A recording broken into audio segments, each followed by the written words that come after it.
Program is a very interesting, very program. When young people spend their time in events like this, it's very positive. It gives me hope for the future of Rwanda. Reading for children sometimes let us get to comment and know more about the world. That platform offers to the audience the new discovery. This is the opportunity for anyone, regardless of class, to be able to be engaged in a very meaningful way. And it's really good to be here in an event where people come to read and talk about what they do. Information is 2 weeks, 1 page, travels 1,000 miles. Without reading, someone remains somewhere in the dark. It is someone in the dark. You are very enclosed. You don't know what's happening of the world. One of the things that reading does, it changes you if you want to change. If you don't read, you are not different from someone who can't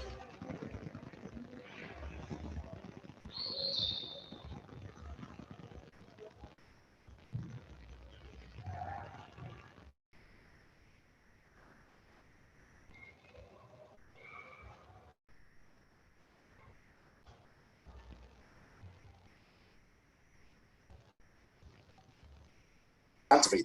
Did you know that the number of books you read doesn't matter? Every category of people is able to attend.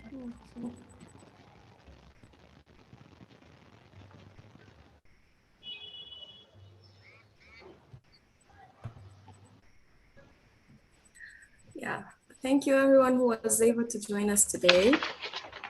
That was a short introduction video to what Reading for Change is to Afflatus Africa. And for those who want to watch more videos, you can always check our YouTube channel. There are many videos and you can learn more about how Afflatus Africa works. So for today, it is the 34th. Not getting the voice.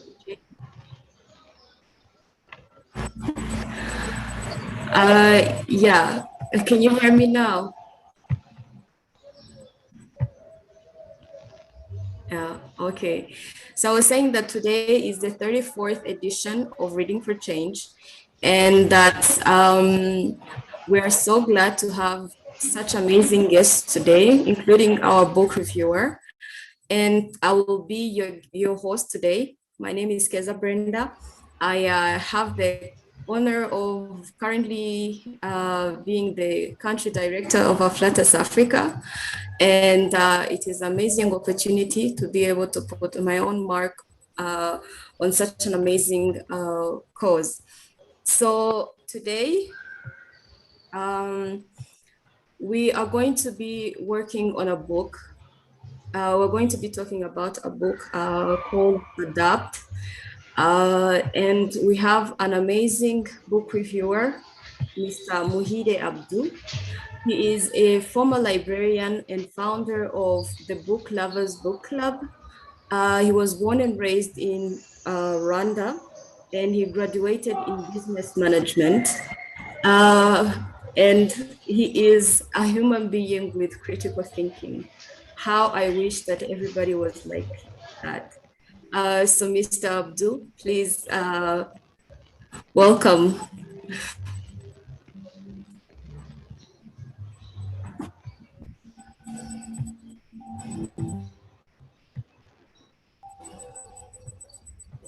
Mr. Muhire Abdu, you can give us a short introduction, then we can dive into the book that you will be talking about today. Thank you.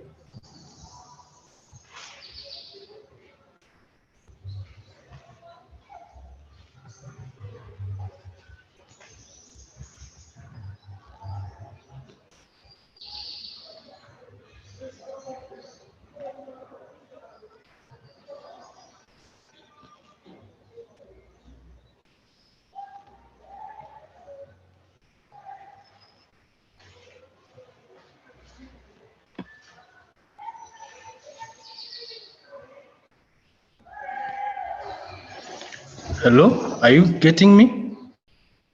Yes. Hello? Hi. Are you getting me? Yes, Yes, we can hear you. Hello? Hi. Yes, we can hear you, sir. Are you getting me? Yes. Yes, we can hear you.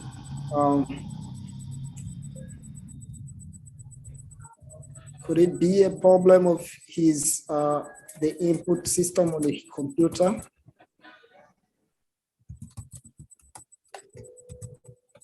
Is it a problem of the sound system on your computer? It might be. How about we send him, we shoot in the chat and probably he can figure out what to do in the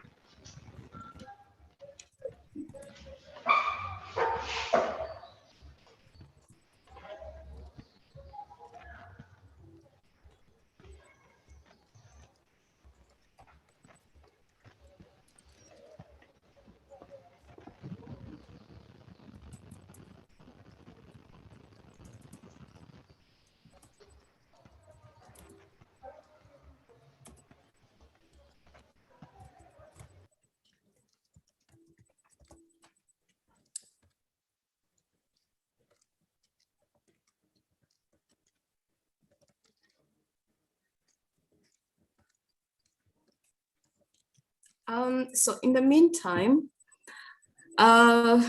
maybe I can be introducing our panelist for today. While Mr. Abdul is fixing his audio. So our guest speaker for today, he was born and raised in the Democratic Republic of Congo. He is a recent graduate in political science with a degree from the University of Rochester, New York in the US.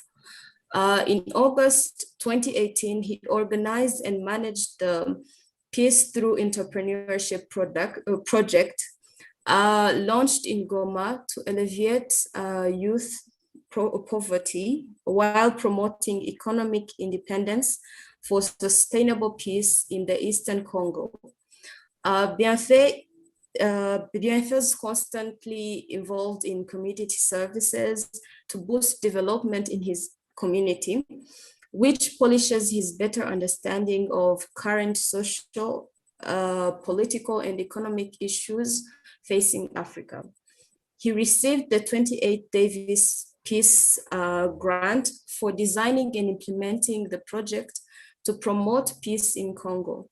He is also the 2018 recipient of Delno Sisson Prize, awarded to the first-year student who has overcome obstacles to successfully transition into and adjust to college academic life at the University of Rochester.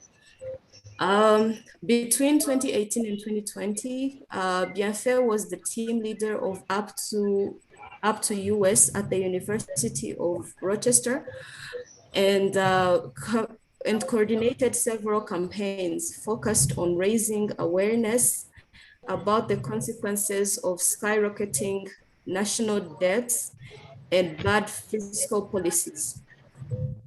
From September 2019 to May 2021, as an intern for the Peace Action New York State, Bienfait coordinated campaigns, lobbying, and direct political actions to promote the nonviolent resolution of conflicts and the global abolition of nuclear weapons. In May 2020, during the COVID-19 global devastation, he successfully launched the Congo Dynamic Initiative to accelerate women's economic emancipation by identifying and empowering them, the rural women and girls, with entrepreneurship and leadership skills, along with a comprehensive and integrated range of support, including microloans, financial literacy, business development services, and networking opportunities. He is an entrepreneur and currently a fellow Isomo Academy. He is an experienced policy debater as well. Wow, it's such an honor to have somebody like that between us today, really. And we look forward to hearing from you. If you can say a little bit of hello before we check on Mr. Abdul again. Hi, thank you for having me. It's a pleasure to join such a beautiful and intellectual club where we can have a good conversation and talk about important things, particularly look into good books. I love books, and I think there is so much wisdom to get from good books. So it's a pleasure to join you, and I can't wait to hear from each and every one of you at the panel.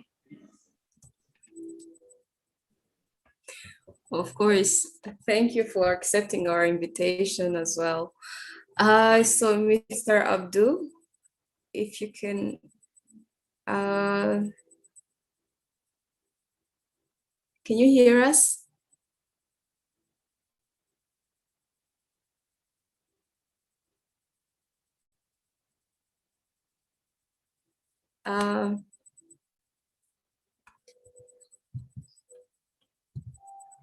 Can you hear us, Mr. Abdul?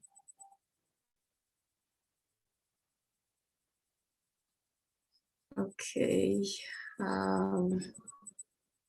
Seems like Mr. Abdul is muted, but also he has an issue with the audio system of the computer. And I don't know how we can help him, because I don't know if he saw the chats, the message we sent in the chat. Because if he did, he could have responded maybe.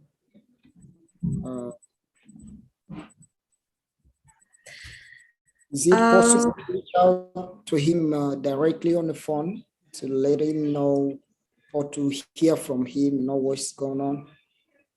Yeah, I'm sure somebody is going to check in with him. Good. Yeah. So in the meantime, I can be talking a little bit about the book that he hopefully will have time to dive in when the issues are solved. So it is called Adapt by Tim Hartford.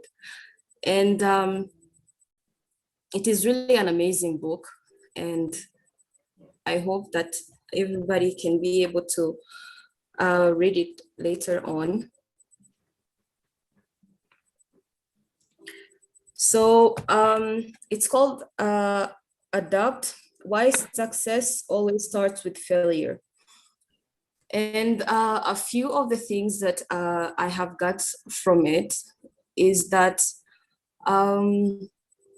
one person may be able to have an impact, but the issues that we face these days are much bigger than one person can handle alone. And one of the things that the author says is that is that we should make sure that we know when we have failed, and we should also measure our progress. So measurement can come in many forms. For example, in Whole Foods, it requires new employees to do a 4-week trial period, and they are only hired if they earn positive votes, 2 out of 3 of their co-workers. This is a form of peer monitoring, or we could call it peer measurement. Like it also says about another example in Google, that Google's 20% time is another example of peer monitoring, because the good side projects will gain the interest of peers. So even if they might fail in 80% of their projects, but people will not focus on the 80% that they have failed, but they will remember the 20% that they have succeeded. It also says that success is the number of experiments that can be crammed up in 24 hours.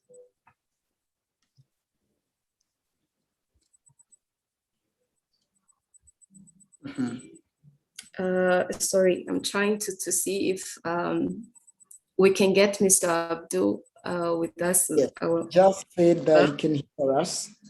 And I think if he can hear us while we can hear him, maybe you could get a chance to introduce him, or let him also join us.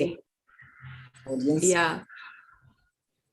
So the floor is yours, Mr. Abdul.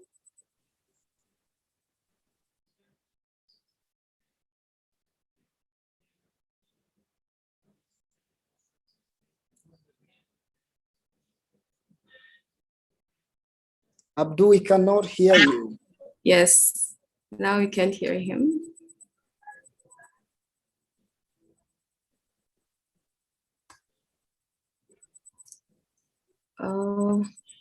Can you hear him? I think I can't hear him. Neither can I. Maybe you can increase the volume and see if that's where the problem is.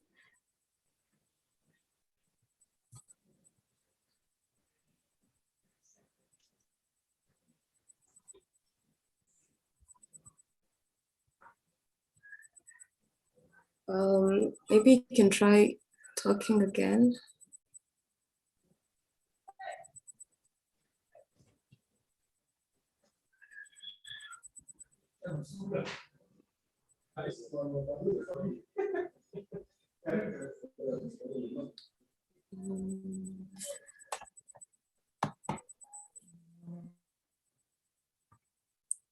Okay. Maybe he will come back with a better sound. Yeah, I hope so. He definitely is having a hard time with the sound system. I hope he figures out what is going on. That's one of the problems of working online. Yeah, it's very difficult, particularly with in our regions where we have really very low internet services. Myself, I'm facing a serious internet threat. It's really not good. Yeah, internet is quite low, and I don't know how it should be. But if to some degree. If you see me going offline, that would mean it's internet issues, but I will be able to come back. I'm trying to figure out how to maintain a good internet connection here. Yeah. Okay. Maybe we can be talking a bit about the book. If you have read it, what were your takeaway from it? It's a very good book. I was able to read. I obviously didn't get a chance to finish all of it, which is a mistake. I don't like to comment on a book if I didn't read all of it. Yeah. You can really fall in the trap of judging a book by its cover, which is a mistake. Yeah. But I at least was able to read some of the very important part of it, particularly I read the part that I really enjoyed. I may be mistaken to some degree, but I enjoyed the part where he suggests us that we need to learn to embrace failures. And of course, while we embrace failures, he suggested that we need to be able to adapt. So you don't want to fail and just fail completely and run away from everything you're trying to do. You want to fail and stand up again and try again and adapt and renew your strategies. Try to do as many trials and errors as you can rather than just fail and run away. Because as soon as you run away, obviously you fail. Of course. That's not good. So it's a very interesting book. Yeah, it has really interesting remarks that, sorry, what? Yeah, so the concept of adaptation, as he puts it, both on an evolutionary and on a business oriented level. Sorry, I have to turn my phone in a silent mode. Sorry. So basically looking at the evolutionary and the business oriented model, he suggests that we have to develop new ways of solving problems. And among those new ways of solving problems, we have to be able to focus on adaptation or remodeling what we did. So if you tried something and it failed, it's good to try something else. And it's better you do it with someone else. He suggests that everyone can fail, you know, anybody can fail, but asking for help is sometimes free. You can always ask help. If you need help, then you do something better. Probably sometimes you may not know everything that you need to know to do something really well. Then you need someone else, probably his input, to be able to do something better. So I think that part was really something I loved. Yeah. Well, thank you, Mr. Bianca, for sharing with us. Mr. Abdul, can you hear us now?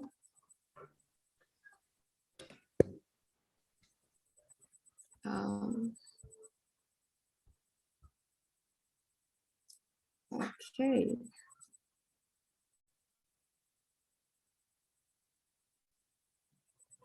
I think he's still having the same connection issues.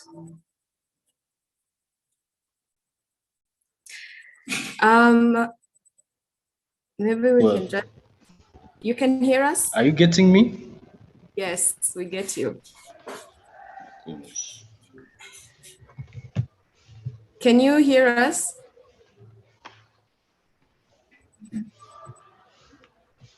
Can you hear us?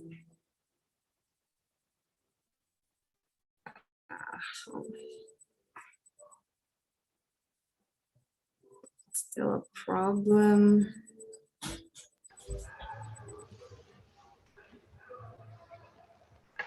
Can you hear us?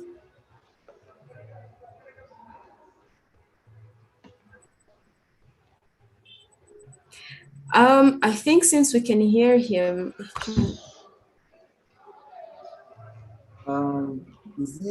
Can he call in instead, because you can easily call in if you not have some sound issues with your computer. You can easily call in with your mobile phone. yeah. Abdul, what's wrong? We can't see you on the Zoom meeting. You're supposed to be on Zoom. Okay. So I think they're fixing it. My colleagues are working on it. In the meantime, maybe we can continue on. We can continue, yeah, definitely. Yes. Um, So after talking about what you got from the book so far, let's try and match it with our theme for today. Persistence and resilience on ground reality. So some of the questions are, why finding a safe space to fail is important? Because in the book, the author mentions that it is better to fail. Yeah, not really. I don't know the problem. With the limited audience than to fail with a lot of people around. So what's your opinion on that, Mr. Bienfait? can you hear me? Can you hear me? Yes. Yes, of course. Yeah, I mean, people are different. People have different temperament, and people deal with failure differently. I don't know if I should even call it failure, but people deal with setbacks differently. There are people who are comfortable, with not so good feedback. If they did not do a very good job, you may tell them that, you did this piece of work done, was not the best somehow. I mean, people give feedback also differently, but different people love to be given feedback in different places. And I think, for example, those who are introverted like to, have their feedback given in private place, Yeah. They don't want to hear themselves being judged, for example, in public. They'd rather have it, private. But, there are people who are extroverted who are okay to, deal with discomfort even in Hello, public. guys. Unfortunately, I can't get you, but I can speak what I have read in the book. Is it a problem? Because I can't get your voices now. May I go ahead and speak? Show me the sign. Mr. Bienfait, is that fine No, with you? just speak because you're supposed to talk about the book. Start the summary and that is Yeah, Sure. Okay, so we will get back to you because some people in the audience have not read the book yet, and I think it will be better that he gives a short summary of what it is. Absolutely.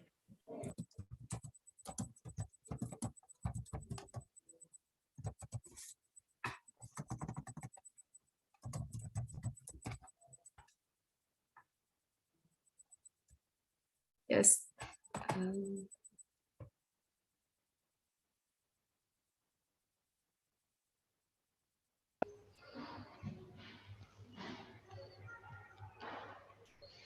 yes, you can't go ahead without failure because this planet or the system is so complex. It is like making a toaster. Making a toaster, there was a guy who went to make a toaster from the scratch, and he wanted to use his own materials, and it took him like he said that if you want to spend your life making a toaster, you will only spend it making a toaster. You can't get another thing to do. That was an image of how life is so complex. and no one understands everything. No one can understand everything. Even the experts, if you can put all experts together and tell them to forecast what the future will look like, it will not be easy for them because they don't have enough knowledge, or the world keeps on changing. So the author was emphasizing on how, even though there are those failures, there are those mistakes we always make, we still have another way to move forward. You can still move forward despite those failures, those challenges. And something which was interesting is how we, the humans, we take failure as a negative word. We take it like something which is not good. But we have seen that we can learn from failure. We can get a lot of understanding. We can get a lot of lessons from failure. That's that's what I've got from the book, and I will like to speak when you give it me time again. Thank you. Yeah. That's very well done, Abdul. The challenge is that you can't hear us, but Can you that's unmute yourself? You are muted.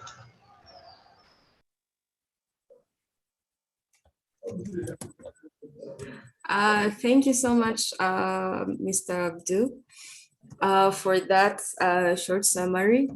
I think we will have time for you again because there are so many questions that could go with this book. And since it goes with our theme for today, we will definitely have to come back to you on some insights about the book. So here, let's go back to Mr. Bienfait with the question that we were talking about how it is important to find a safe space for you to fail.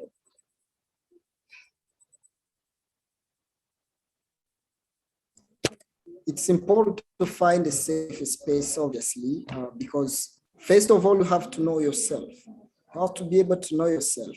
If you know yourself as an introverted person, which means you are, can I use the word shy? So you are kind of person who doesn't like to, to be extremely outgoing, if I could use the word. You are just the kind of person who likes the kind of comfort you think is good for you. Then you may need to be to fail in private somehow, if that's appropriate. You may want to, you may not be disgraced in public. That's a way of looking at it. But some people, I'll give my own example, a person like me who believes in, I don't believe in perfection. So that's practically part of my characteristics. I don't believe in perfection. So I wouldn't feel offended if someone told me something that I need to improve, to grow. So it doesn't matter really where that happens. Could be in my living room, could be in school, could be in public, but of course also the manner in which the person says it or gives you a kind of feedback they think they want to give you also plays a role. But I think people have to be able to know themselves before they put themselves in a situation where they have to, be judged or treated somehow, or confronted, things like that. So I think it depends from one person to another. But obviously, once you know someone is an introverted person, always try to give them a chance to be told something in private space. Don't go public with them because they will feel extremely in discomfort. So that's just my opinion. Yeah, that is true. People are different, and how they feel is also bound to be different. But let's just say, I don't know if this is kind of out of topic or something, but you see, we are in the world of social media, internet. You might fail here, like where you think the crowd is small and it is safe, but you find out that tomorrow you are on all these social medias, YouTube and whatnot, with all things that, something bad that you did on there permanently. So how do you think people can just be able to adjust with a failure like that? Because it's not easy to come from when it's there for everyone and anyone to view it at any time. I think that there is always a scale of growth. There is something called growth scale. You cannot, a kid will not be born today and walk and run and, you know, do everything that an adult can do. So you have to accept, to embrace the challenge of learning. And learning is a scale. You have to go step by step. You can't just skip all the steps and expect to be an expert the day you started. So I think if you could make a mistake, for example, let's say online, at your first, for example, experience of doing something, let's say you had a conversation, something goes wrong, and then you find yourself in a place where, you know, comments are flowing in, and you have to deal with them. So you have to be able to open up to feedback and understand that you are learning. You are not being threatened or completely disgraced or simply judged, but you are being encouraged to do better. So for me, I wouldn't take it as a bad thing. And that's also because I'm an extroverted person, if I could think of myself that way. So I don't find myself, like anything that happens to me is a learning experience. So, you know, but obviously there are people who would find themselves really, really in discomfort, that they will never try to do the same thing again. And that's not good. Yeah. If you quit, that means you have not adapted, because the book is telling us you need to adapt. You need to learn to go from falling to standing up and doing it again and continuing, because that's how you actually grow. A child will not just, you know, will not be born today and run without falling and just become an adult. Have to like crawl, and then there are steps. So I believe people should not take things that personal. It's good to, you know, to embrace the challenge and improve the next time. So I think that's what I think about that. Yeah. Yeah, thank you for that. I think that is true, actually, because no matter how the news of your failure spreads, it's still the same. It happened, and you need to adapt to a life where you can move on from it. I don't know if Mr. Abdul can hear us right now. Can you hear us?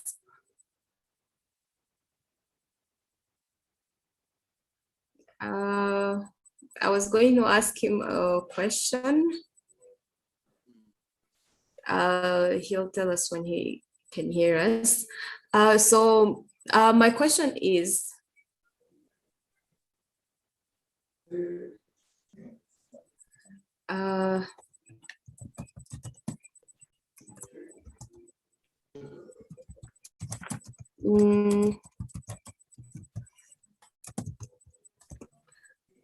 let's give Mr. Abdul a bit more time, because the book is really big, and I think that there is a lot to cover from it. So if he can hear us. Yeah.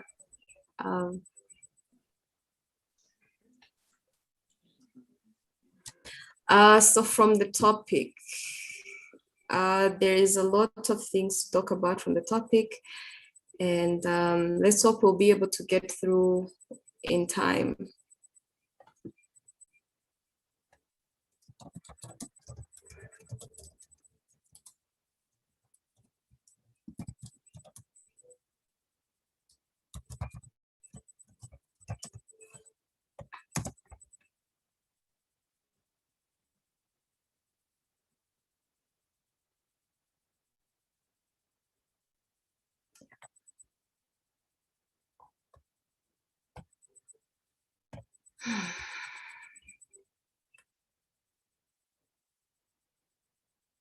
In the meantime, for everyone watching, please, many apologies for the inconvenience.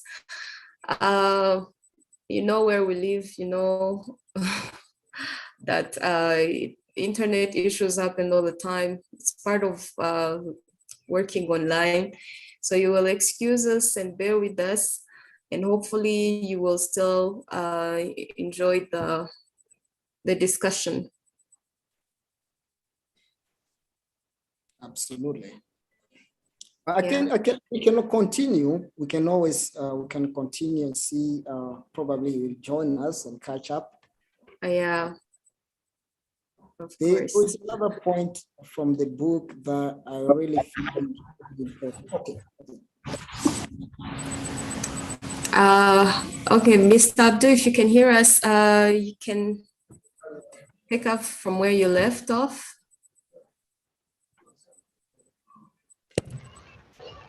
Yeah, thank you so much. Sometimes I'm getting you, and after sometime you're gone, so I don't know what to do, but I think you will bear with me.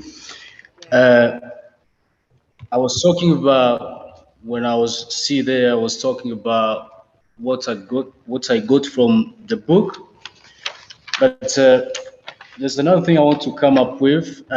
Finding a safe space to fail is so important.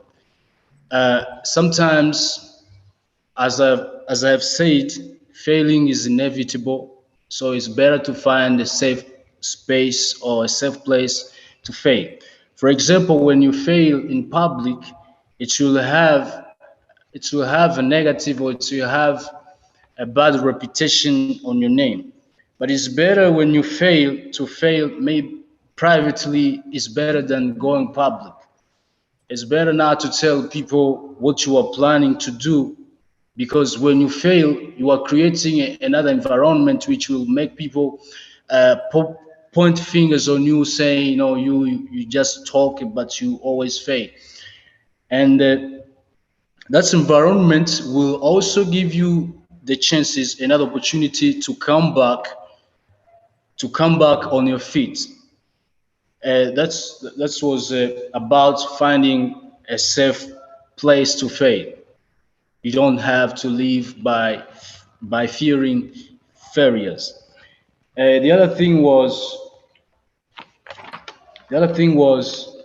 how to spot a failure and fix it as soon as possible. Sometimes it's not easy to find it, that, but you can make a plan and know, am I progressing or I'm going backward? So when you know that something is gonna happen, you have to find a solution. If you can find a solution, have many plans. Don't stick on one plan. Don't put all eggs in one. Don't put all eggs in one basket. Have plan B, plan C. If plan C fails, go to another plan. The other thing was how to recognize that you have not succeeded. Most people lie themselves that they lie themselves. Some people, they like to talk to show only positive sides. But we have to encourage people to tell us when something is wrong with us. We don't have to keep on clapping for ourselves even when we are failing. We should have a, a good examination. We should examine ourselves to know, am I going from point A to point B, or I'm stuck? Because failure, you can't go away from it. The other thing was Is really quitting a good option? Should we quit when we are failing? That was one thing that this one thing that always which is not easy. If I know I'm failing, many people they like to quit immediately. But I've seen that we should keep on trying another method, try another strategy. If this one is failing, go to another one. Don't go like most of systems, they don't want to change. Like as we have seen with the USA Army in Iraq, they wanted to stay on one strategy which was made by senior officers. They didn't want to go with what was on the ground. But some people were telling them, please, if you do this, this will be good. But some senior officers were saying, no, we gotta go with the plan which was made by senior leaders.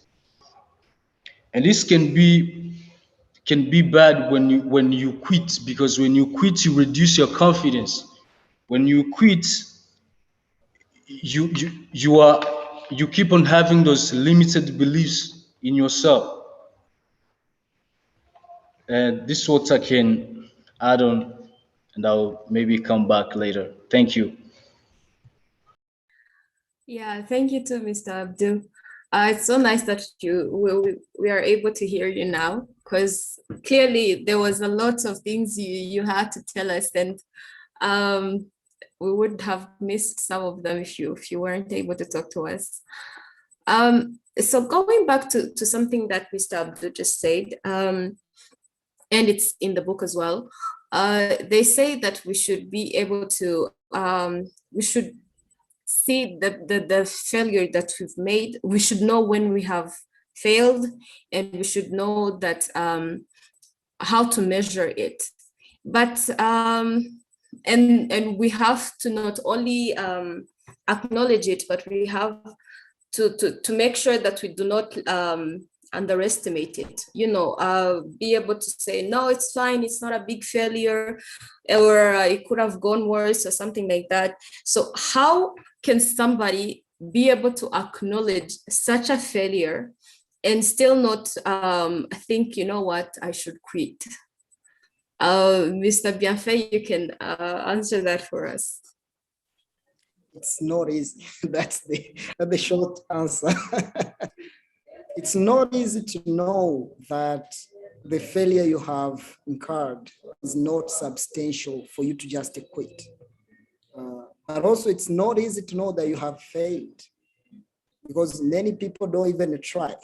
So probably only those who have tried will know that they have failed. And once they have tried and failed, it's hard for them to know how big is their failure, not to quit or to continue. So, but there is at least a practical way you can look at this thing. How you handle failure depends on how big the vision you have is against the failure you are dealing with. For example, if you have, let's say, a project of bringing water in a desert, let's think of the desert as a community. Maybe you live in a community where there is no water and you need to bring the water. And probably in your project of bringing water in a desert, you haven't planned about the pipes. You don't know how many pipes you need, but you just think you need to bring the water in a community. And probably by trying to bring the water in a community, you also didn't look for people who can help you bring the water in the community. So you think you alone can bring the water in a community where you have also no access to water to bring in the community. So assuming you are in the desert. So how do it? You just have an idea that is not oriented, not focused, just big and halfway random. So how do you reconcile the idea with the reality? You probably need to have pipes to know where there is water from which you will bring from which you will fetch water to bring in the community. And you also need people, because you definitely alone will not be able to bring water in the desert. You need people to help you to do that. So then the point is, you cannot know how big your failure is if you haven't envisioned what is it that you are trying to achieve and have focused enough to know in which have at least some milestones. You have to know, let's say when I get 10 people who accept to bring water in a desert with me, that's a first milestone. Now we have 10 people, you know, okay, now I need to have a few kilometers or whatever long type of pipes, you have to have some milestone. If you don't have milestone, that first of all, we not know that you have failed, because you probably have no measurement to know how big the failure is. And so then also you may have some resources and maybe you have some measurement, but you also don't know how serious the failure you are dealing with is. And so you may not know if it's time to quit or if it's time to continue. So what I would suggest in that case is that people have to have clear milestones so that they know when they have actually failed and when they have to renew the strategy so that they can adapt. And that will create, as the topic of today says, resiliency. You have to be resilient. And in order to be resilient, you have to be able to know when you have fallen. You stand up and continue. So that's how I look at it. So it's not really a very quick fix. And it's not an easy answer. That's why I said it's difficult.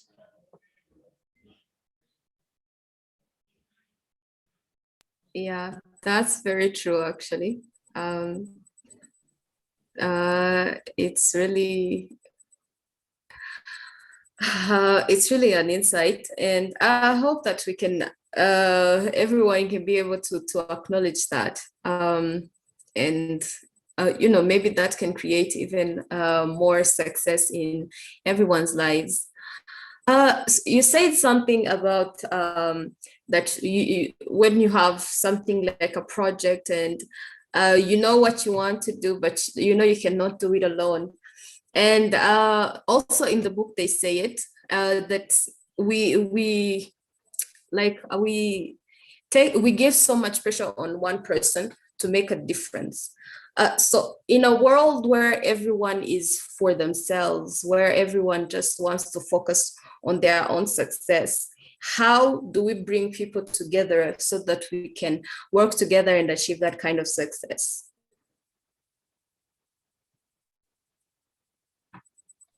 I think today people are more connected than ever before with access to internet. Though the word we are having right here is not really the best, but at least it can still connect us. For example, right now I'm in Goma in the DRC, and I'm assuming some of you guys are in Rwanda, in Kigali. I may be right. So you see, even though people are in different places, they can still come together and talk about important things that they find relevant. So I think today people have really no big excuse to make when it comes to interconnection. Now we are really connected much more than we can complain about. So then coming together, the community or people, just you or a friend or someone else to deal with something or to solve a problem has to first start with the clear communication. You guys have to be able to know, to have an idea at least. You have to start with an idea. Have an idea of what is it that you are going to achieve. And then when you have an idea, share the idea, probably in a persuasive manner, so that the other person finds it important and interesting for them to join, be part of it. And once they do that, then you can create a Zoom link or do something else that is an alternative and talk about it just like the way we are doing it right now. So people have many ways of communicating and connecting to these days. And I think it's a huge opportunity that many people should grab and make good use of. So it's quite amazing what we have in these days. Yeah, that's true. Uh, Getting back to the book, the author says that the world we live in is complex, and in that complexity of the world, we as humans we always see the complexity of it, but we are never we don't see how can I say this, how great it is, or in other, how stunning it is, the words that he might have used. So Mr. Abdul, can you just get in us talk to us about how that works? Because the author says we are blind to how the world is so complex, and how each and every issue that we face is complex as well.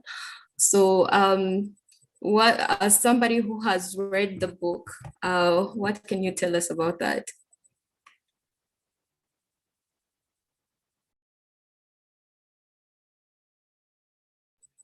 Sorry, Mr. Abdul, you are muted. Yeah, thank you. If you try to see everything which is made, like in this globalized economy, you see like we have cars, but one part is produced in one country, the other part is produced in the other country, and they put all the things together to make one product. The same way, even the people who are involved in the process of making that product are a lot of people involved in one thing. So when they say that we are blind on how things are so complex, we don't go deep and think how many people how many people participated in making one thing. Like if you remember the story of making a toaster, the guys say that in making a toaster you have like 400 materials and sub-materials, 400 in making a small product like that. So imagine like in New York Stock Exchange, imagine making a computer, how many people are there who are not seen, but who effort and who effort is there. So we are so blind because we don't think that deep and wonder how. So because we are so blinded in that, we don't even think about how making those decisions. You see a lot of businesses, they start, they fail. 2 years, 3 years. If they can ask you, show me businesses which started in 100 years ago, which are still there, I'm sure you will find few, because their way of making decisions is no longer in place today. It has changed. So when they say we are blinded in that, that's what I think. I think we don't think deep and see what something has taken to be achieved. Thank you. Yeah, thank you, Mr. Abdul. Speaking of organizations and businesses, the author says that there are reasons why new ideas get sabotaged within organizations. What can you tell us about that?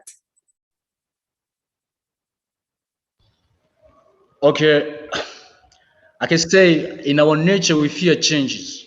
That's why you see there are some political parties which are only for things which have been there. So we fear changes because when when we go in changes, we are afraid maybe we will fail, and people will point finger on us saying, "Why did you fail? We had agenda, we had all things in place. Why did you try to change and do another thing?" So because we are afraid of that, how I can ask myself, who am I to say this system is not doing well? Who am I? What people will say? What if I do this and it fails? So because we are afraid and we like to be in comfort zone, we don't want to go out and see what might happen, but we are there feeling good because people will praise us. If I fail, I will say, no, I followed what you showed me, what you have shown me. That's why I think that's why we are afraid to accept new ideas, because it's in our nature. But I think for people who are progressive thinkers, we should try not to be like the way many people are. I think that's the big part of being a leader, is challenging those status quo and finding a new way of doing things, which might be seen as absurd or crazy, but there is no, somebody said there is no, a comfort zone is a danger zone, and there is nothing great grows there. So that's what I think. We should embrace new ideas and see, because as we have seen, we are in complexity. Things keep on changing, and somebody say the only thing which doesn't change is the uncertainty of changes. So that's why I think we should embrace new ideas. Yeah, that is very much true. Mr. Bienfait, there is this solution that the author kind of provides, that the evolutionary mix of small steps and occasional wild gambles is the best possible way to search for solutions for all the issues that we may be facing. So that would be for able to be able to get that resilience and persistence, that we can take the small steps, but also mix it with some risks. What can you tell us about that? So thank you. That's a very good question. And I think while you were asking the question, I was also still thinking about the point that Abdul made. I will comment on it, then go ahead and respond to your question. So, and I hope my background is not too noisy, because I have people who are, it's like the place is not the best for good conversation, but I hope it's not too bad. So basically, there is this fear of uncertainty that we all face. People love to know that they have things under their control. People know it when they know that everyone who will find them doing something, we call them a master. You know, people don't love it when you find them doing something and give them help, because you feel you know better than them. People know they know better than anybody else. So that place of comfort, when it faces uncertainties, it becomes really, really, really so hard for people to deal with. And so now, I think many people don't look at that issue with a particular attention, particularly the fear of uncertainty, which prevents people from even trying things.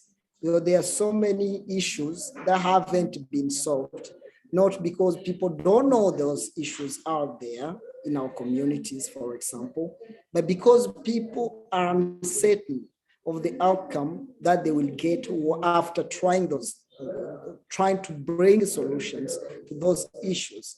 So I think the fear of uncertainty, I think, is the most serious problem that most of us deal with in trying to venture in innovation, in business, and in our private life. We love it when we know we are safe. We know what we are doing. But when we know we don't know what we are doing, of course we feel insecure, and that's hard for people. So now, going to the question you asked, now, how does the resiliency come in? First of all, we have to be able to define what resiliency means. What does it mean to be resilient? You know, because many people don't know what it means to be resilient. And I think it's good for them to understand what it means so that they can embrace it as a path forward while after knowing what it means. So resiliency means being able to recover from setback and continue. So it's like being able to fall and stand up and continue, and then adapt and continue. So, and I think I've changed the idea, the word, of, the concept of failure with the idea of, like, as we say, we see in the topic, persistence. I mean, there is no such a thing as just a failing. I believe at every failure we face, we learn something from it. As I also said, learning is a scale. You start by failing, you learn, you become better, you do it again, and you learn, become better, and then eventually become a master at what you're doing. And that brings the kind of comfort we are talking about. It takes away the uncertainty. But unless you have accepted to be uncertain and try and suffer and be laughed at and fail, you will never be in a position where you believe that you are secure or you are certain about what you're doing. So I think I kind of responded to that question with a very general concept. And of course, if I didn't respond to your question, you can always tell me so I can state and respond to it accurately. Yeah, I think that was a good answer, actually. Sorry. And I think that what you said is very true, and it is some work on. And speaking of which, if we can go on to,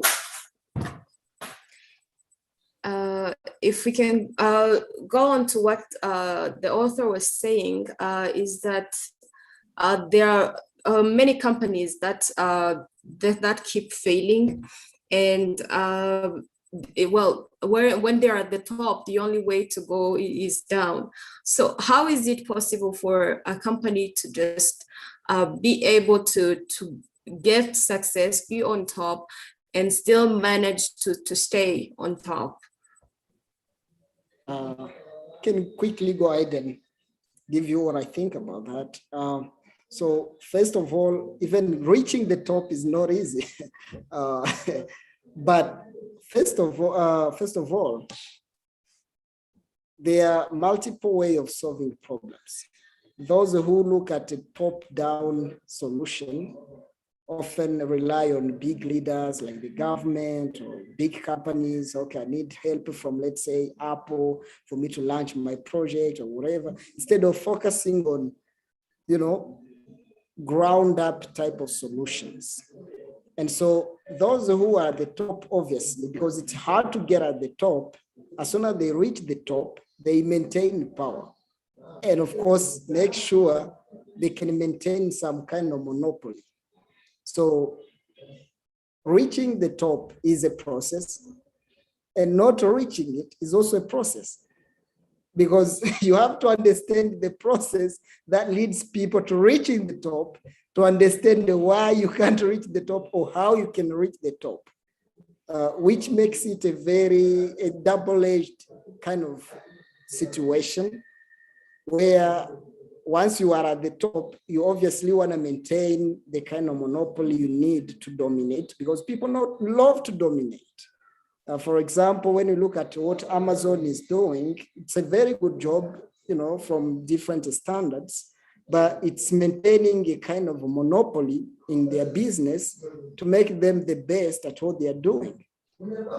So in the process, they buy small companies to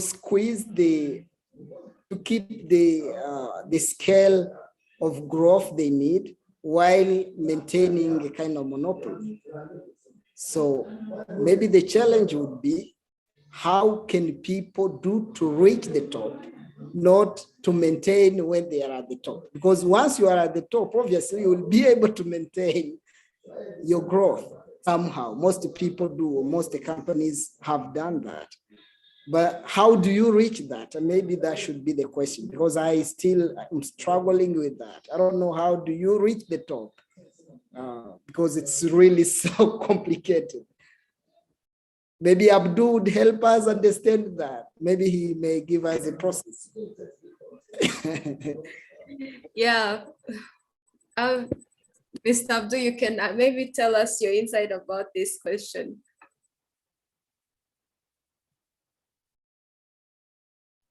You are on mute. I don't think it's easy to stay on the top. If it was easy, everybody would be on the top. That's it. That's why I think it's not easy. But if I was there on the top, so maybe I'm going to tell you what can I do to stay on the top. I think for me, if I want to stay on the top, of course, I should work hard and have a strong team. When you have a strong team, as we have seen, one person cannot make all the good decisions. If you go in football, you remember, I'm not a good fan of football, but if you go in Manchester United, when Sir Alex Ferguson was the coach, the team was doing well. But after him, it was like the team was built on one person. So me, I can put much effort in creating right people, good people, because company is people. The good people who can carry on with the job. That's what I think. If I want to stay on the top, have a strong team, have a vision, and keep on updating. Don't be stuck. Don't stay the way it has always been. We've been doing this way. Don't come with a new idea. So we should always look for new ideas and keep on doing research, investing in researches, seeing new opportunities which are coming, and for me, I think is that's how I can stay on the top. But I don't know if it's a good way to stay on the top, to remain on the top. Thank you. A very quick question. That's a very good way of looking at this, because obviously, as a young entrepreneur, I've been facing this challenge. How do you go from being a small startup to being a big established company, for example? I think that would be a very simplified way of saying go from small to big, or go from bottom to top. Now, the question I'm dealing with, which is interesting, is how do you know a good idea? Like, because let's say you create a team of people, you have a team of people, you have many people on your team who are obviously all intelligent, because if you are a leader and we're creating a team, you always want to make sure you have the best people you can believe in on your team. And so you have this group of people who are supposedly intelligent, or maybe even a genius, and they are all firing amazing ideas at you, and you are the person to consult the ideas and join with them to decide which one is a good idea. Now, you have a team of people, and they all believe to know things. They all believe in the ideas they are bringing at the table. How do you know which one is the better, or maybe the best idea to maintain, so that you can get to the top somehow, something like that?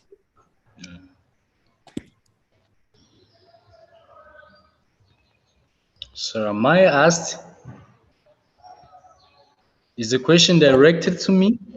Yeah, it's just an observation, probably also a way of looking at these things, because Yeah, I think in today's, I think we should be much more intelligent when it comes on deciding what is the right idea, because today some people are even fake. They come telling you what you want, because there are a lot of books. Like if you try to read like these books of Robert Greene, he's one of my best author. When he was talking about how to remain on power, how to stay on power, he was saying there are people who come with some bad ideas so that you can love them. Some people can come to you lying to you so that you can love them. That's how it works in politics. But when we talk about business or whatever, I don't go far from politics because it's the same thing which keeps on coming. So I think the way can I know this is a good idea?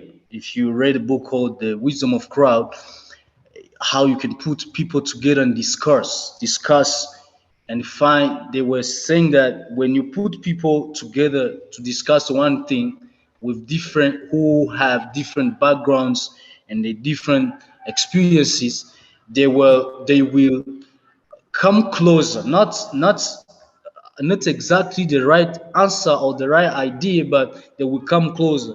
So we should put much emphasis in creating good team, those team, those team which are strong.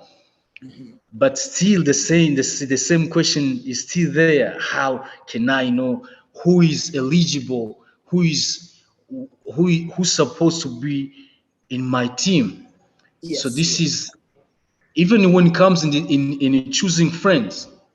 Can I make as a friend?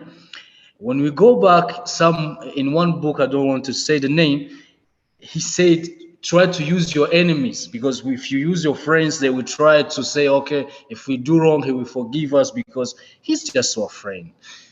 So we need to choose a team basing on the capacity, not intimacy. We should put aside emotions or feelings and follow intellectual, not feelings. Because if we bring feelings in business or in achieving our goals, we will go nowhere. We stay stuck. So that's why, as a conclusion, I think we should we should, as we study, when you are going to drink a medicine, when you are going to take a vaccine, you try to know what is inside.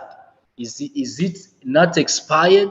If you want to eat something, but how now can you go easy when you are deciding people, when you are choosing people who will be a part of you? I can say part of you, even is a part of your business. You should be very careful. That is my conclusion. Thank you.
Hi, Abdul. Can you hear me?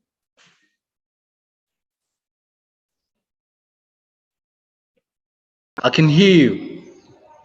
All right. Sorry, I lost internet. I lost my connection to the internet, and so that's what happened. Um,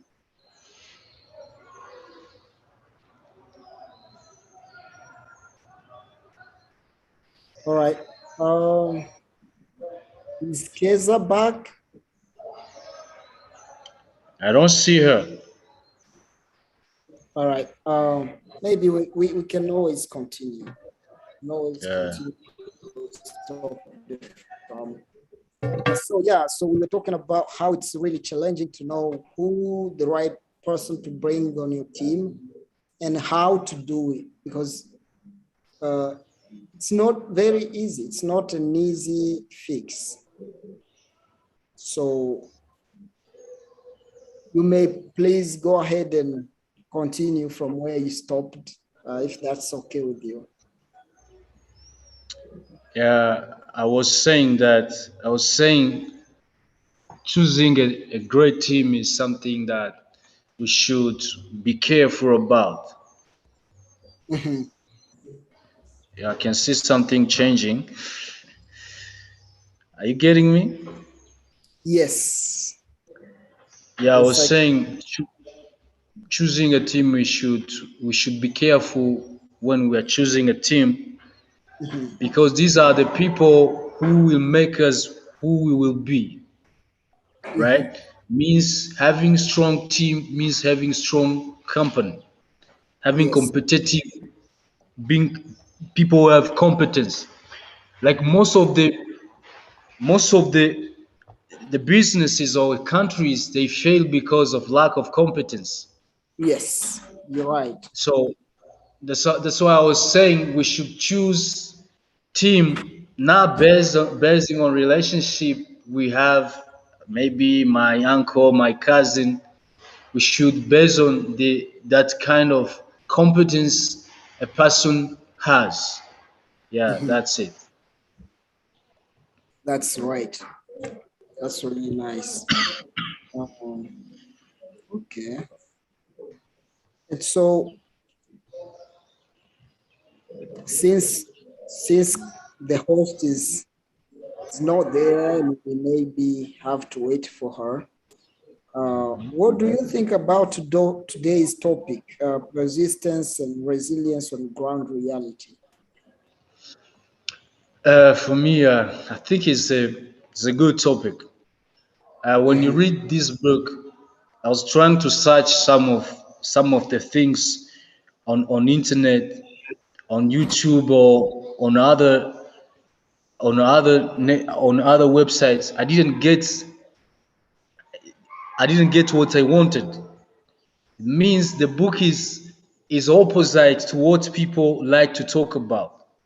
They will tell you how to succeed, how to know how to be successful, but they don't teach you that along the way you will find many failures. They don't tell you that. But the author is somehow honest. He's mhm, not promising a safe haven. He's telling you you will be challenged, you will fail, but there is still hope. You will fail, but success starts with failure.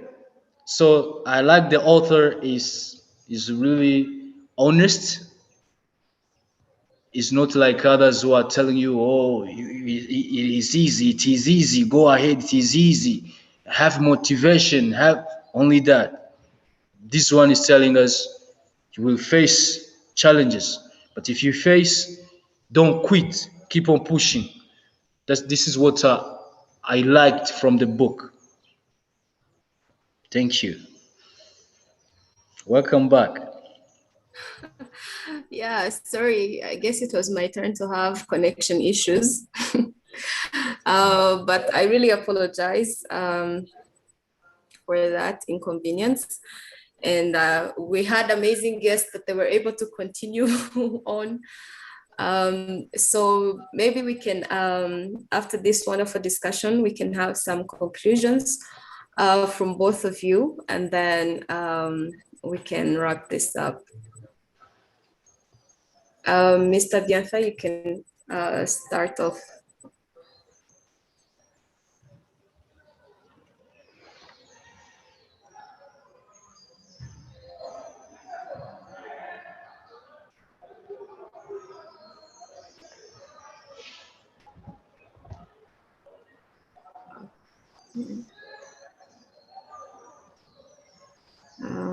I think he's having some connection issues. Maybe in the meantime, Mr. Abdul can take over. You can tell us your conclusion, and then when he comes back, he will get his turn. Yeah, thank you. As a conclusion, the book, the author, he didn't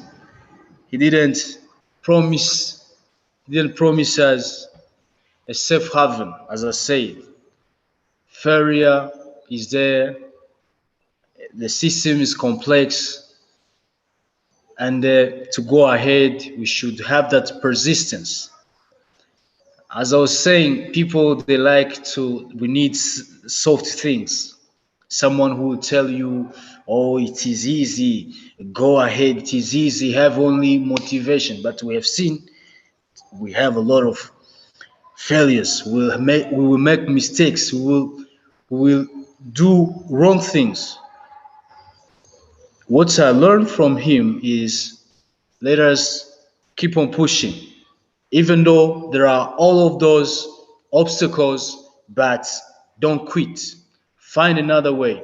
Find another way. If plan B fails, go for plan C. If plan C fails, go for plan B. Keep on having that hunger of success. Keep on having being practical, finding new ways of doing things. Don't stop. Don't depend on one person, one individual in the system. Create strong teams. Have people with competence. Keep on evolving. Keep on evolving. Don't just go there and just think, okay, it will happen. If it is for me, it will come. I don't believe in that. Thank you so much. This was my conclusion, and I apologize for the connection problem. It's my first time to use this kind of technology. I'm somehow an old school guy. I like to use physical connection where physical communication where I can see people, see if they are paying enough attention. But now I don't know if they are paying enough attention. But I hope it should be better maybe next time. Thank you so much for having me here. I was somehow surprised to be called here to talk when I don't have that kind of success you're talking about. But to be here as someone to talk about success, someone who consider himself as having nothing big. Thank you for the opportunity. Thank you so much. Yeah. Thank you. So I don't know if you guys can hear me. I'm dealing with a serious internet issue. My internet is unstable, so I apologize for that. Yeah, we can hear you though. Okay, good. Thank you. So I don't think I had the question properly because I was halfway offline because of my unstable internet. If you could please reiterate the question so I can go ahead and respond to it. Yeah. Well, first off, thank you, Mr. Abdul, and thank you for accepting our invitation. And personally, success isn't measured by all these things that people see. Even mental success is really important.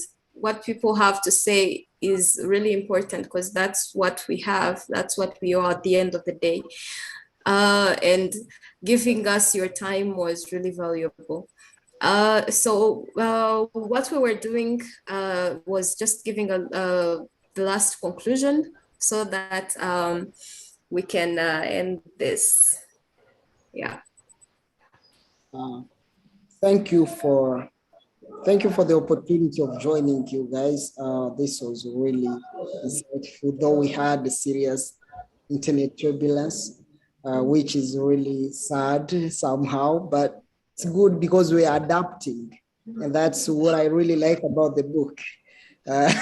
We can always learn from every angle we look at. And so when it comes to giving my overall conclusion about this book and this conversation just had, I normally have three ways of looking at things, and I call it my three way of being.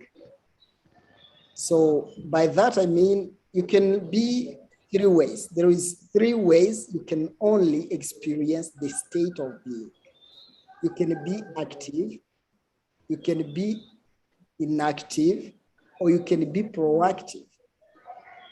And all these three states of being can determine the kind of person you become in business, and can really play a role of the flagship of your success as a leader or as a person. By being active, I mean someone who's involved, engaged in creating, in doing something that makes their lives worth living. And being inactive, I think of it as being in a place where you are just reacting to everything that happens to you. So you are not prepared at all. You're just reacting to reality. And so then being proactive, therefore, is then the position where you find yourself and you are preparing for the future. You are in a place where you are doing things that you are supposed to do at the moment while preparing for the future at the same time. So you are fully engaged and you are doing everything you can to participate in creation. So that's what I would think of as a word of conclusion, particularly for this wonderful book we just looked at, which is to adapt.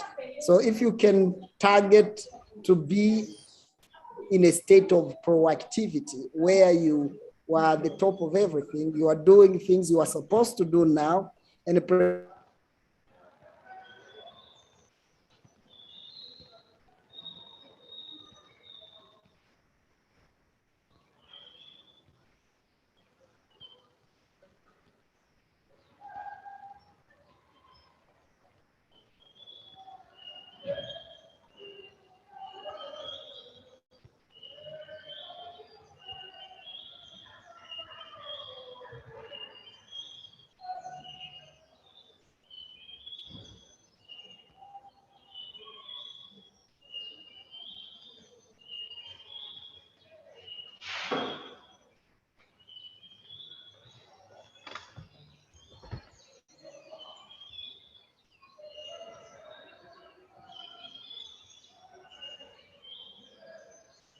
I guess the host is gone again.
Yeah, so I think the conclusions are done.